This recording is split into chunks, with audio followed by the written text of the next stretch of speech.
NCERT bio और NCERT chemistry की तरह अगर हम इस बुक को भी मास्टर कर लें तो क्या हमारे फिजिक्स में 180 आउट ऑफ 180 कंफर्म हो जाएंगे?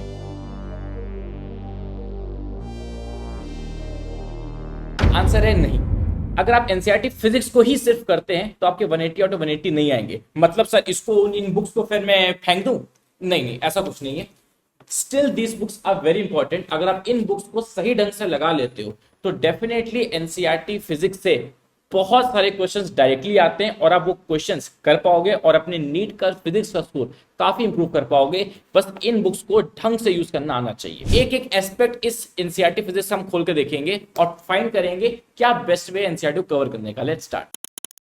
सबसे पहला पॉइंट, एनसीईआरटी बुक एक प्रैक्टिस बुक नहीं है। इसका मतलब आपको ये लेक्चर्स के साथ साथ नहीं करना। इस बुक के जो क्वेश्चंस हैं इससे आपके कॉन्सेप्ट अंडरस्टैंडिंग या आपकी फिजिक्स स्ट्रांग नहीं होने वाली।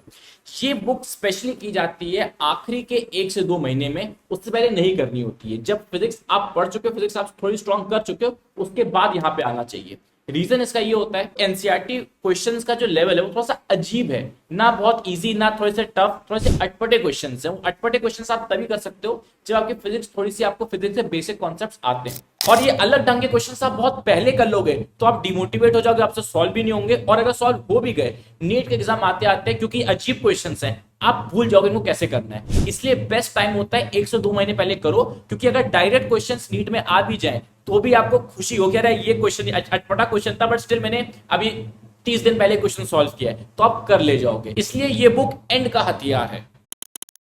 सेकंड पॉइंट, क्या एनसीईआरटी की थ्योरी इंपॉर्टेंट है? Answer is big yes. जितने भी असर्शन रीजन क्वेश्चंस हैं, थ्योरेटिकल क्वेश्चंस हैं, फॉर्मुला बेस्ड क्वेश्चंस हैं, ये सारे डायरेक्टली एनसीईआरटी के थ्योरी से उठ के आते, इसलिए इन्हें कवर करना काफी इंपॉर्टेंट है। बट सबसे बड़ी प्रॉब्लम ये है एनसीईआरटी की थ्योरी बहुत बोरिंग, बहुत बेकार है और बहुत कंफ्यूजिंग है। अगर आप इस थ्योरी को मास्टर करने की कोशिश करोगे, मैं तो नहीं कर पाया हूं, शायद आप कर लो, बट मेजॉरिटी नीट एस्पिरेंट्स नहीं कर सकते क्योंकि बहुत टाइम वेस्ट होता है और ढंग की चीजें नहीं निकल पाती हैं। इसका बेस्ट सोल्यूशन है आप एनसीईआरटी की थ्योरी मत पढ़ो, एनसीईआरटी के जो एंड में पॉइंट्स टू पॉन्डर और एनसीईआरटी समरी है, अगर आपने यही 2 चीजें कवर कर ली, एनसीईआरटी की जितने भी इंपॉर्टेंट पॉइंट्स उसमें से 90% चीजें वहीं से कवर हो जाएंगी। पूरे बुक पढ़ने की जरूरत नहीं पड़ेगी, एंड का पॉइंट्स टू पॉन्डर और एनसीईआरटी समरी पढ़ लेना, कवर हो जाएगा। इससे बेटर सोल्यूशन है आप मेरी एनसीईआरटी हाइलाइट्स का यूज कर सकते हैं। मेरे ऐप पे आपको मिल जाएगी 99 रुपीज में क्लास 11th और क्लास 12th की कंप्लीट एनसीईआरटी हाइलाइट्स है। इसके अंदर आपको एनसीईआरटी के हर एक चैप्टर की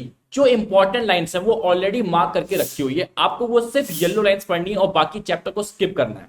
और नीट 2023 में जितने भी थ्योरेटिकल क्वेश्चंस आए थे वो मेरी अंडरलाइंड लाइन से आए थे। अब बात करते हैं एनसीईआरटी फिजिक्स के एग्जांपल्स इंपॉर्टेंट है कि नहीं। Answer is yes.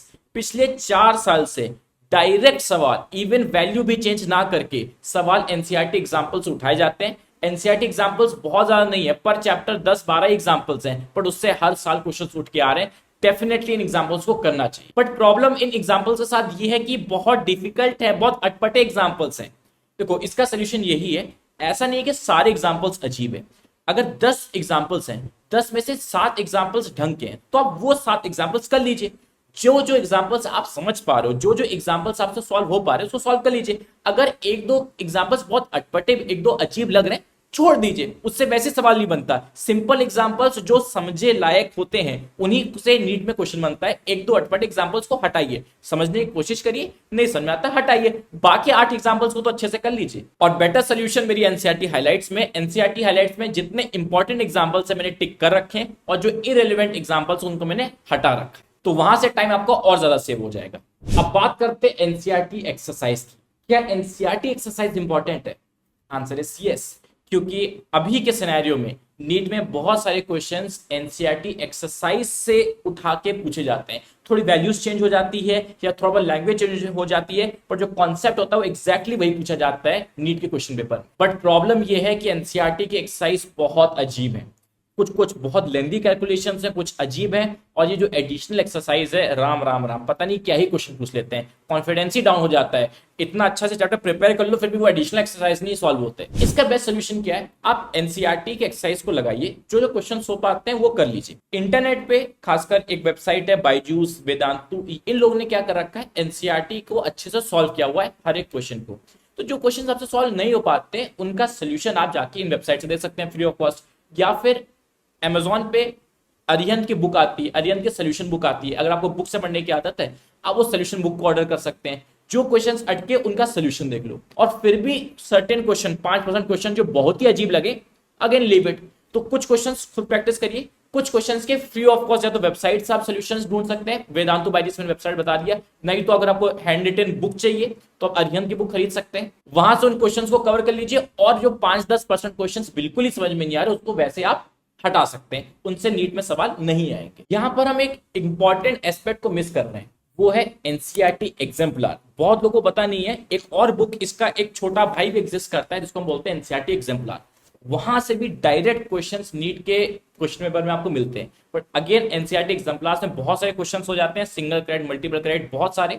मेरी रिकमेंडेशन ये रहेगी, आप एनसीईआरटी एग्जाम्पलर के सिर्फ और सिर्फ सिंगल क्रेडिट क्वेश्चंस कर लो। हर एक चैप्टर में मुश्किल से 5 से 6 क्वेश्चन है सिंगल क्रेडिट, बस सिंगल क्रेडिट क्वेश्चंस कर लेना। वहां से भी डायरेक्ट क्वेश्चंस आपको नीट के क्वेश्चन पेपर में मिल जाते हैं। अगर आपको एनसीईआरटी एग्जाम्पलर नहीं पता है क्या होता है, आप सिंपली नेट पे सर्च करो, उसका free of cost PDF download कर सकते हो। अब बात करते हैं बहुत जरूरी क्वेश्चन की। अगर मैं इन एनसीईआरटी बुक्स को स्किप करना चाहूं तो क्या मैं कर सकता हूं?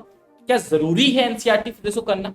देखो दोस्त, अगर तुम कोई कोचिंग मॉड्यूल को बहुत बार प्रैक्टिस कर चुके हो, 3-4 बार प्रैक्टिस कर चुके हो, एक कोचिंग मॉड्यूल में अराउंड 200-250 क्वेश्चन होते हैं पर चैप्टर, तब यार इनफ है। तुम जब तुम चाहो तो उसको स्किप कर सकते हो।